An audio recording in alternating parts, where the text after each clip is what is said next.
Hello बच्चों, मैं doctor विद्या Dubey, CM राय शासकीय मॉडल उच्चतर माध्यमिक विद्यालय सांवेर में जीव विज्ञान की शिक्षिका हूँ।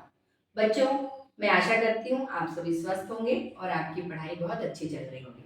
आज मैं आपके सामने कक्षा 11वीं के अध्याय 5 पुष्पीय पौधों की आकारिकी के एक हिस्से जिसमें हमने पढ़ा है पत्ती की संरचना पर वीडियो लेकर आई हूँ, जिससे आपको आपकी पढ़ाई में बहुत मदद मिलेगी।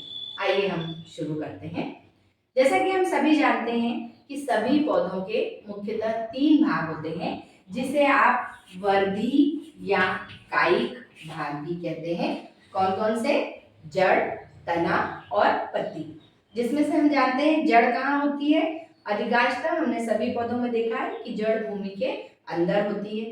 इसके बाद तना, तो तना हवा में, वायु में ऊपर की तरफ यानी भूमि से ऊपर की ओर हमको दिखाई देता है। मुख्य तने पर बहुत सारी शाखाएं होती हैं, तो मुख्य तने पर और शाखाओं पर हमें पत्तियां लगी हुई दिखाई देती हैं। इन्हीं पत्तियों की संरचना और प्रकार के विषय में आज हम जानकारी लेंगे। आइए प्रारंभ करते हैं। सबसे पहले हम पत्ती के विभिन्न भागों के बारे में पढ़ते हैं। कौन कौन से भाग होते हैं आपने देखा होगा। इस तरह की मैंने सामान्य पत्ती की संरचना बनाई है। अब इसमें कौन कौन से भाग होते हैं? पत्ती के डंठल को पर्णवृंत कहते हैं। अब मैंने पर्ण क्यों लिखा? क्योंकि पत्ती को पर्ण भी कहते हैं। तो डंठल यानी उसकी जो डंडी होती है जिससे पत्ती मुख्य तने से जुड़ी हुई होती है, वो क्या कहलाता है? पर्णवृंत। इसके बाद आप देखिए पत्ती का एक पूरा सतह होती है, उस सतह को हम कहते हैं पर्णफलक। ये पत्ती की क्या है? सतह। इसको हम क्या कहते हैं? पर्णफलक। इसके बाद पत्ती का शीर्ष, पर्णशीर्ष, और ये पत्ती के जो किनारे होते हैं इनको हम पर्णकोण कहते हैं।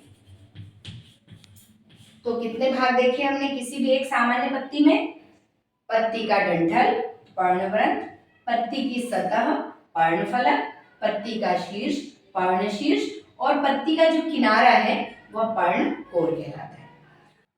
ये हो गई पत्ती की संरचना। अब हमें ये भी जानकारी होनी चाहिए कि पत्ती अलग अलग प्रकार की भी होती है। पत्ती के प्रकार का हम कैसे अध्ययन कर सकते हैं, आइए यहाँ पर हम उसके बारे में समझें।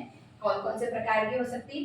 देखिए यहाँ पर जो मैंने चित्र बनाया है इसमें आपको स्पष्ट दिखाई दे रहा होगा। इसका आकार आप कुछ भी बना सकते हैं। जैसे मैंने आपको बताया कि बहुत आकार की पत्तियां हमारी प्रकृति में पाई जाती हैं। मान लीजिए ये आकार किसी पीपल की पत्ती या पान के पत्ते के समान आपको दिखाई दे रहा है, तो इसके जो मध्य में होती है, ये आपको जाती हुई दिख रही है, इसको कहते हैं मध्य शिरा। क्या कहलाती है ये? मध्य शिरा। अब इस पत्ती में एक ही मध्य शिरा है और इससे फिर निकलने वाली इसकी छोटी छोटी शिरिकाएं हैं, मतलब इसकी शाखाएं हैं, लेकिन मुख्य एक ही मध्य शिरा है। और इसकी मध्य शिरा और पत्ती का कोर जो है ये दोनों दूर है, मतलब पत्ती का कोई किनारा कटा फटा नहीं है, इसलिए ऐसी पत्ती को मैंने क्या कहा? सरल पत्ती। ठीक, अब हम दूसरे प्रकार पे आते हैं। देखिए ये जो मैंने बनाया है चित्र, इसमें भी बीच में आपको एक मध्य शिरा दिख रही है। ये पत्ती का डंठल पर्णवृंत, ये पत्ती के किनारे जिनको आप क्या कहते हैं? पर्णकोण, ये पत्ती का शीर्ष पर्णशीर्ष, और ये पत्ती का फलक पर्णफलक, और इसके मध्य में जो जा रही है ये कहलाती है इसकी मध्य शिरा। लेकिन पत्ती का जो किनारा है ये थोड़ा लहरदार आपको दिखाई दे रहा है, मतलब कोर कटी फटी थोड़ी सी है, किंतु वो मध्य शिरा तक कटा फटा सिरा नहीं पहुंच रहा है। तो ये भी सरल पत्ती ही है। ये भी सरल पत्ती है, ये भी सरल पत्ती है। दोनों में अंतर क्या हुआ? इसका सिरा थोड़ा सा कटा फटा है, लेकिन इतना नहीं है कि वो मध्य शिरा तक पहुंच जाए, इसलिए ये भी सरल पत्ती ही है। इसको क्या कहेंगे? पिच्छाकार सरल पत्ती। इस पत्ती की संरचना और इस पत्ती की संरचना में आप तुलना कीजिए। इसमें भी बीच में मध्य शिरा, ये मध्य शिरा दिखाई दे रही। फिर इस मध्य शिरा से पत्ती का फलक पर्णफलक क्या हुआ? ये पर्णफलक हो गया। ये पत्ती का डंठल यानी पर्णवृंत हो गया। ये पत्ती का शीर्ष यानी पर्णशीर्ष, और ये इसके किनारे। अब इसकी तुलना में इसके किनारे आपको ज्यादा कटे फटे दिखाई दे रहे हैं। इतने कटे फटे हैं कि लगभग मध्य शिरा तक पहुंच गए हैं, किंतु अभी भी मध्य शिरा को स्पर्श नहीं कर रहे हैं। किंतु इसकी वजह से क्या हो रहा है? एक मुझे ऐसा लग रहा है जैसे ये छोटी पत्ती है, ये छोटी पत्ती है, ये छोटी पत्ती है, किंतु ये एक ही मध्य शिरा से अभी भी जुड़ी हुई है। अब मैं आपको उदाहरण दिखाती हूँ। देखिए ये हमारा जो हाथ है, ये हथेली, अब इस हथेली से हमारी सारी उंगलियां जुड़ी हुई हैं, अलग नहीं हुई हैं, हथेली से जुड़ी हुई, लेकिन इनके सबके बीच में स्थान है। वैसे ही आप इसको समझ लीजिए कि ये पत्ती बीच में मध्य शिरा एक है, लेकिन इसमें भी शिरिकाओं की विभाजन हो गया, क्योंकि इसका जो पत्ती का कोर है वो अत्यधिक कटा फटा है, किंतु ये इतना कटा फटा नहीं है कि मध्य शिरा तक पहुंच जाए। इसलिए ऐसी पत्ती को हस्ताकार सरल पत्ती कहते हैं। हस्ताकार मतलब हाथ के आकार की। इन तीनों का अब मैं आपको पत्ती के द्वारा समझाती हूँ, जिससे आपको और भी स्पष्ट रूप से समझ में आएगा। तो आइए बच्चों, हम इसको अलग अलग प्रकार की पत्तियों से समझते हैं। अब देखो बच्चों, जो सबसे पहली संरचना मैंने बनाई है, ये आपको दिखाई दे रही है। ये पत्ती का डंठल, पर्णवृंत, ये पत्ती की सतह जिसको मैंने पर्णफलक कहा, पत्ती का शीर्ष, और ये पत्ती की कोर या किनारी। ये देखो कहीं से भी कटी फटी नहीं, बिल्कुल स्पष्ट है, क्लियर बिल्कुल। तो ये कैसी पत्ती हो गई? सरल पत्ती। अब ये दूसरी पत्ती मेरे हाथ में, ये भी सरल पत्ती ही है, इसमें भी पर्णवृंत। अब इसका आकार अलग हो गया। देखिए इसका आकार कैसा है, थोड़ा सा लेंस के आकार का आपको दिख रहा होगा। ये थोड़ी सी हृदय के आकार की, जैसा आप हार्ट बनाते हैं ना, हृदय के आकार की। तो आकार कैसा भी हो सकता है पत्ती का, लेकिन उसके भाग वही हैं।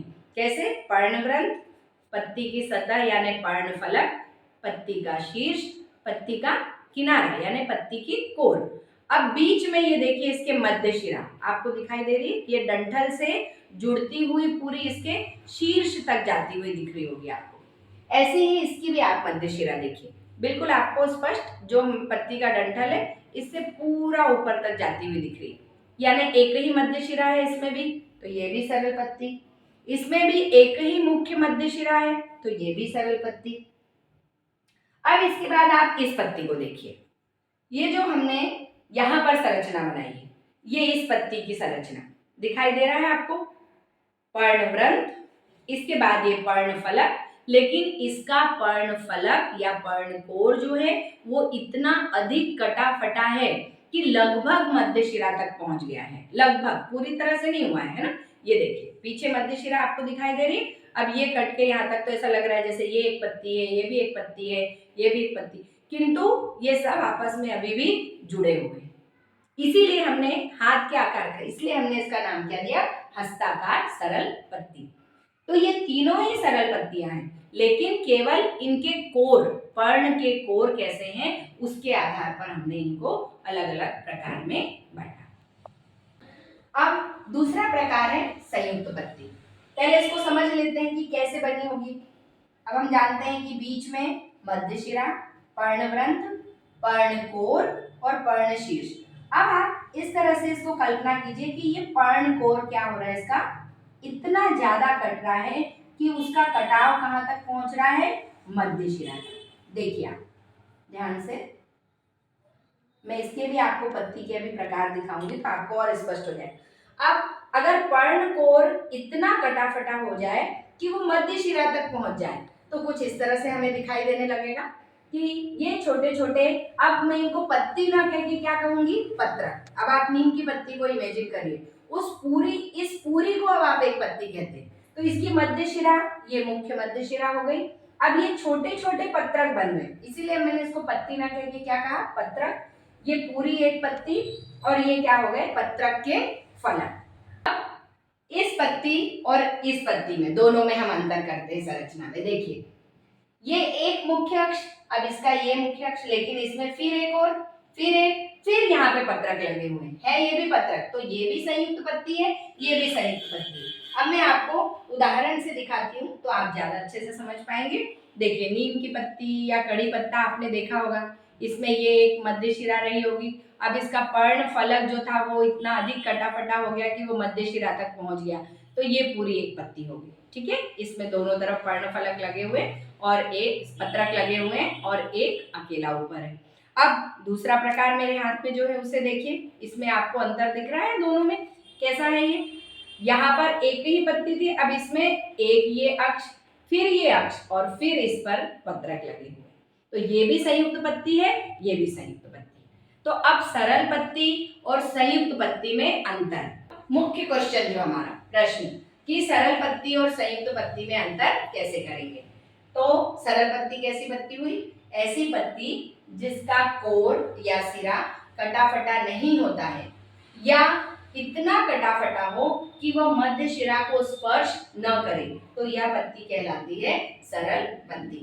किंतु यदि पर्णफलक इस प्रकार से कटा फटा हो कि उसका कटाव मध्य शिरा तक पहुंच जाए और इसकी वजह से छोटे छोटे पत्रक का निर्माण हो, तो ऐसी पत्ती संयुक्त पत्ती कहलाती है। उदाहरण में आप आम, जाम, ये पत्तियां कैसी हुई? सरल पत्ती। नीम की पत्ती, बबूल की पत्ती, इमली, सहजना, जिसको आप सुरजना भी बोलते हैं, ये सारी पत्तियां कैसी हुई? संयुक्त पत्ती। आशा करती हूँ आपको ये जानकारी बहुत काम आएगी। आपको वीडियो पसंद आया होगा, इसे लाइक और शेयर करना ना भूलें और कमेंट जरूर करें। धन्यवाद।